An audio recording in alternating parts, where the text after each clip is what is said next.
بسم اللہ الرحمن الرحیم۔ السلام علیکم ورحمۃ اللہ وبرکاتہ۔ کیا حال چال ہیں دوستو؟ خیریت سے ہیں؟ ٹھیک ٹھاک فٹ فاٹ؟ میرا نام ہے محمد تحسین اکرم اور میں آج لایا ہوں ایک اسلامی جنگجو کی کہانی،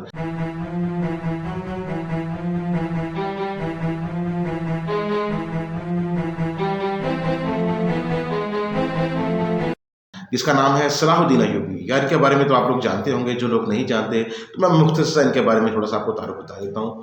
صلاح الدین ایوبی تاریخ اسلام کے ایک عظیم جنرل، فاتح اور حکمران تھے۔ وہ کرد نسل سے تعلق رکھتے تھے اور ایوبی سلطنت کے بانی تھے۔ ان کی بہادری، حکمت عملی، انصاف پسندی اور رحم دلی کی مثالیں آج بھی دی جاتی ہیں۔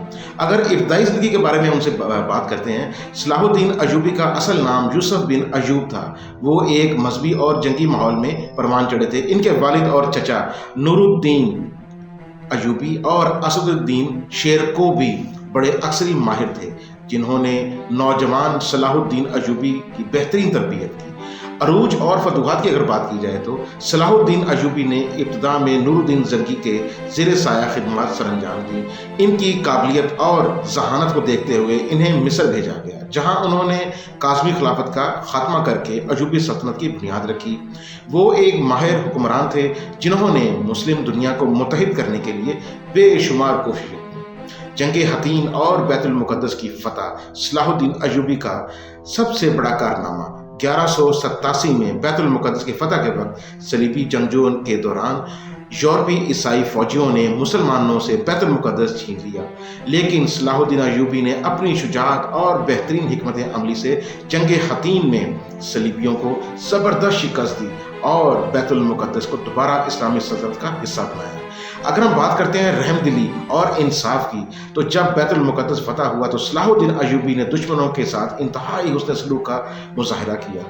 جہاں صلیبیوں نے قبضے کے وقت مسلمانوں کا قتل عام کیا، وہیں صلاح الدین ایوبی نے معافی کا عام اعلان کر دیا، خواتین، بچوں، بوڑھوں کو محفوظ رستہ دیا اور کئی قیدیوں کو بغیر کسی فدیہ کے رہا کر دیا۔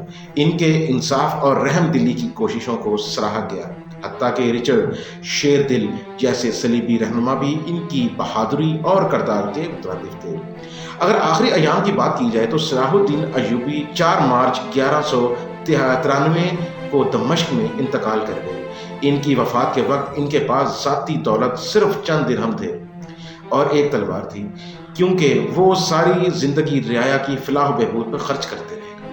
آج بھی صلاح الدین ایوبی کی بہادری، حکمت عملی اور انصاف کی کہانیاں دنیا بھر میں مشعل راہ سمجھی جاتی ہیں۔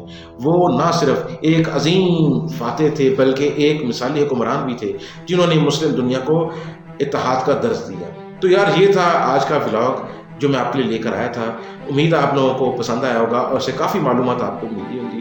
تو انشاءاللہ ملتے ہیں بہت جلد ایک اگلے ولاگ کے ساتھ۔ تو اپنے دوست کو دعاؤں میں یاد رکھیے گا، اپنا خیال رکھیے گا۔ السلام علیکم ورحمۃ اللہ۔